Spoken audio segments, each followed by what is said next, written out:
आज के इस वीडियो में हम लोग रासायनिक अभिक्रिया की विशेषताओं के बारे में पढ़ेंगे।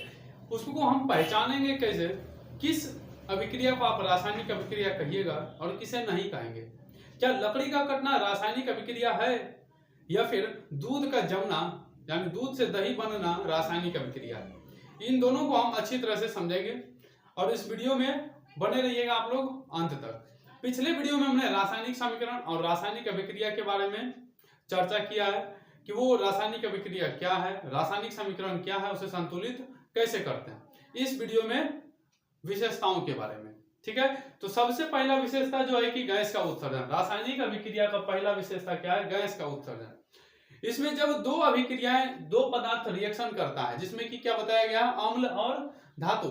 यदि अम्ल और धातु अभिक्रिया करता है तो उसमें क्या होता है? गैस निकलता है। और हमेशा याद रखिएगा कि जो अम्ल और ये धातु अभिक्रिया करता है तो हमेशा हाइड्रोजन गैस निकलता है। क्या गैस निकलता है? Hydrogen gas. यहाँ HCl प्लस सोडियम अभिक्रिया करने के बाद क्या बनाता है? NaCl, और हाइड्रोजन गैस इसे निकालती है।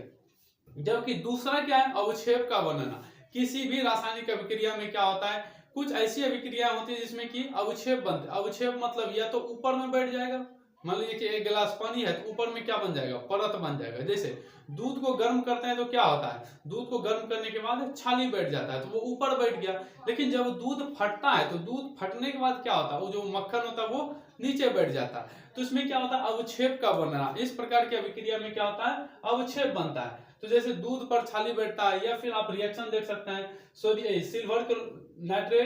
सिल्वर नाइट्रेट और सोडियम क्लोराइड का जब अभिक्रिया होता है तो क्या होता है? सिल्वर नाइट्रेट अवक्षेप के रूप में नीचे बैठ जाता है, जो सफेद रूप में आपको दिखेगा। इसको हम शॉर्ट वीडियो में आपको दिखा भी सकते हैं रिएक्शन करा के। रंग परिवर्तन। कुछ ऐसी अभिक्रियाएं होती है जिसमें कि रंग परिवर्तन होता है। इसमें आप देख सकते हैं कॉपर सल्फेट आपको बाजार में मिल जाएगा, लोहा की दुकान में, जहां हार्डवेयर होता है ना, तो वहां मिल जाएगा। वो कॉपर सल्फेट में आप क्या करेंगे, उसको पानी में घोल के उसमें थोड़ा सा लोहा का कुछ कण डाल देंगे तो कॉपर सल्फेट का जो रंग होता है वो नीला होता है। जैसा ही आप उसमें लोहा डालेंगे तो कुछ देर के बाद क्या होता है, उसका जो सॉल्यूशन होता है वो क्या हो जाएगा? हरा हो जाएगा।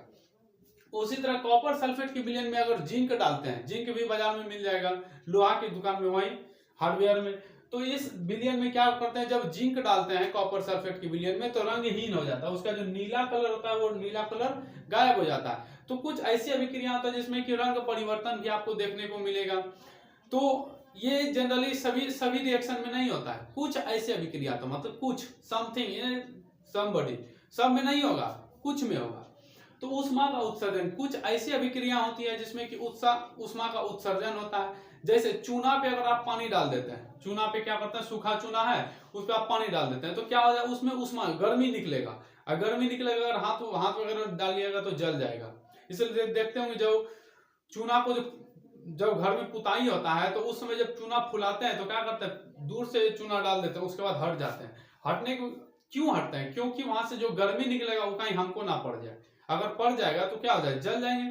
तो जलने से बचने के लिए क्या करते हैं? अपना सुरक्षा भी कर लेते हैं।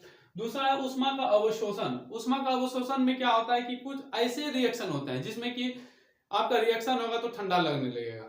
आप एग्जांपल में समझ सकते हैं, जैसे कि देखो स्प्राइट सब लोग पीता होगा, या जो भी पीते हैं, Sprite, Thums Up, Coca Cola, ये सब पीते हैं, तो उसका बोतल जैसे पकड़ते हैं तो क्या होता है? हमको ठंडा लगता है, मतलब हमारे शरीर का टेम्परेचर बोतल खींच रहा है तो ठंडा इसलिए न लगता है। तो ऐसी अभिक्रियाएं क्या होता है कि आप देख सकते हैं यहाँ बेरियम हाइड्रोक्साइड और अमोनियम क्लोराइड, ये दोनों जो अभिक्रिया करता है जिसमें ऊष्मा का क्या होता है? अवशोषण होने लगता है, मतलब ठंडा लगने लगेगा। उसको आप छुइएगा, उसके गिलास को या बीकर को, जिसमें भी करते हैं प्रयोग, तो वो क्या होने लगता है? ठंडा लगने लगता है। जबकि ऊष्मा का उत्सर्जन में ऐसा नहीं होता, ये क्या करता है? गर्म होने लगता है। आप इसको ऐसे भी समझ सकते हैं कि आप पढ़े होंगे कि सल्फ्यूरिक अम्ल में जल को नहीं मिलाना चाहिए। डायरेक्ट आप जल को नहीं मिला सकते हैं क्योंकि उसमें हाई टेम्परेचर उत्पन्न होगा, बहुत ज्यादा मात्रा में ऊष्मा उत्सर्जन होगा। और वो क्या करता है? सल्फ्यूरिक अम्ल हाइड्रोजन से बहुत सल्फ्यूरिक अम्ल जल से बहुत जल्दी रिएक्शन कर लेता है, और रिएक्शन करने के कारण क्या होता है? उससे हाइड्रोजन गैस निकलता है। हाइड्रोजन गैस निकलेगा तो हाइड्रोजन गैस क्या होता है? गर्म होता है, और गर्म होने के कारण क्या करता है? उसको रिएक्शन में हो सकता है कि जिस बीकर में आप प्रयोग कर रहे हैं वो फूट भी जाए। तो इसलिए कहा जाता है कि जब भी सल्फ्यूरिक अम्ल में जल मिलाते हैं तो क्या करते हैं? उसको धीरे धीरे से एक वो पाइप आता है, प्रयोगशाला में मिलता है पाइप, उस पाइप के सहारे उसमें पानी मिलाते हैं, तो जिससे क्या होता है कि उसमें उत्सर्जन उतनी मात्रा में नहीं होता और हमें हानि भी नहीं पहुंचती।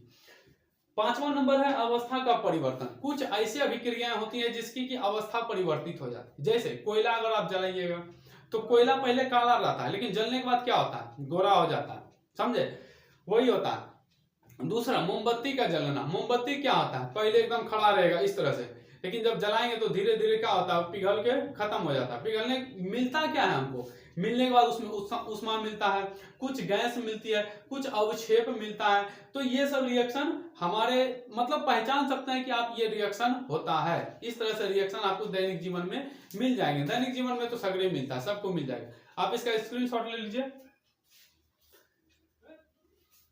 मिलते हैं अगली वीडियो में, तब तक के लिए मिलते हैं अगले वीडियो में रासायनिक अभिक्रिया के प्रकार के बारे में, कि कौन कौन सी रासायनिक अभिक्रिया होती है, दहन और ज्वाला क्या है, क्यों आग जलता है, अगर आग में ऑक्सीजन नहीं देंगे तो क्या होगा, अगर आग में ऑक्सीजन की आपूर्ति बढ़ा दिया जाए तो क्या होगा।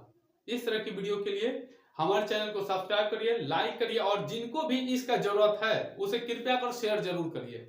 धन्यवाद।